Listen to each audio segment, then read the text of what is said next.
I think Konnor Griffin should start the season in Triple-A, almost regardless of the type of spring that he has. Do you agree or disagree? 412-928-9370. The kid has the potential to be one of the faces of baseball, and that is not an exaggeration. You know, when you talk about some of the game's best offensive players, it's not a hot take by any means to suggest that in a few years, Konnor Griffin will be in that conversation. The minor league season that he had a year ago was ridiculous. Between low A, high A, and double A. Mind you, and if you go by the notion that A, high A, double A is the best ball of the three, which it probably is because it's higher in the organization. His best numbers, if you break them down per stop, was in Altoona at the double A level. Batting average, OPS, all of that stuff. Last season, between A, high A, and double A, Konnor Griffin hit .333. The OPS was .941. That's triples. 21 home runs, 94 RBI, and something that I don't think a lot of people are talking about when it comes to what the kid brings to the table, 65 stolen bases. There is speed, there is power, and there is being able to consistently hit the ball. He's got the potential to be a superstar. But what I don't want to have happen, right? And I'm not saying that it will, because the kid might be a generational player, and everything that we've seen so far suggests that he's got that chance. But let's say he has a spring similar to those numbers, 20-some games, 50-some plate appearances, and the numbers are really good. Kind of like it was a couple of years ago. The Jared Jones numbers in the spring were so ridiculous, it was impossible to leave him off the big league roster.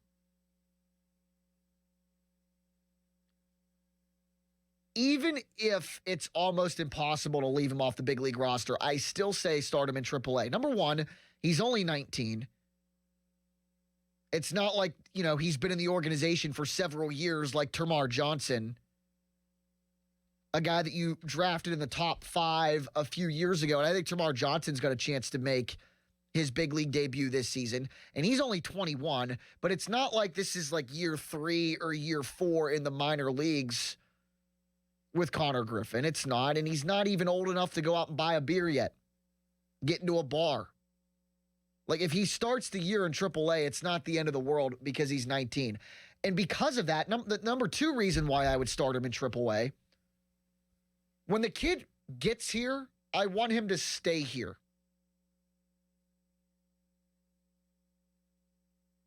When he makes his major league debut in a Pirates uniform, I do not want the guy playing another inning of minor league baseball with the exception of, an injury rehab assignment. Because if you start the kid in the big league and in the big leagues this season, you'll have done so without the kid seeing a pitch at the Triple-A level, number one. And then what if he struggles? What if he is a mainstay in the lineup and it was maybe a little bit too rushed and he struggles at the big league level, and then you send him back down to the Triple-A level? I think that could hinder some confidence. I think that could hinder some development. And it's backwards. That's what they did with Jack Sawinski. Now, granted, don't come for me. Jack Sawinski and Konnor Griffin, it's not even a comparison. But Jack Sawinski made his major league debut in Pittsburgh before coming straight up from Double-A, and it didn't work out.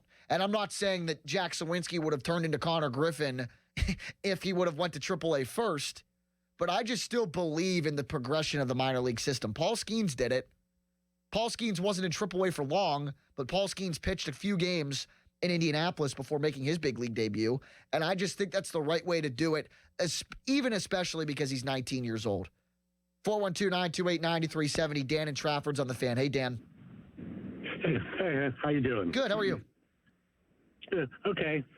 Yeah, the points that I was actually going to hit on is pretty much, just exactly what you said. Well, I'm sorry for stealing your thunder. That's okay. Got to pretty much agree with you 100%.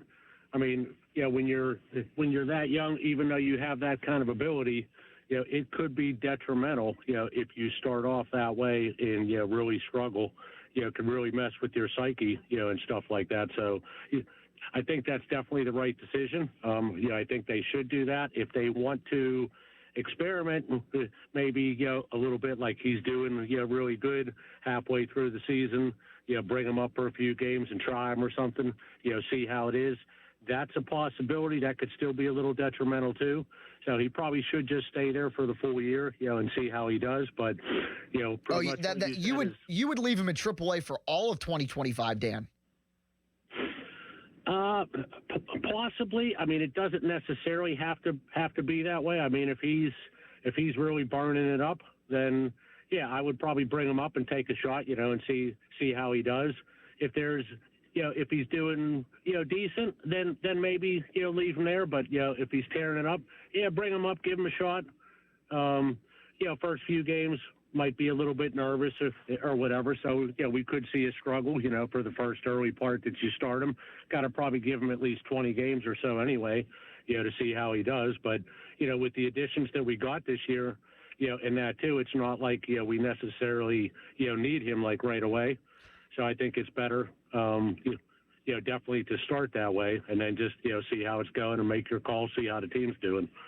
Yeah, Dan, thanks for the call.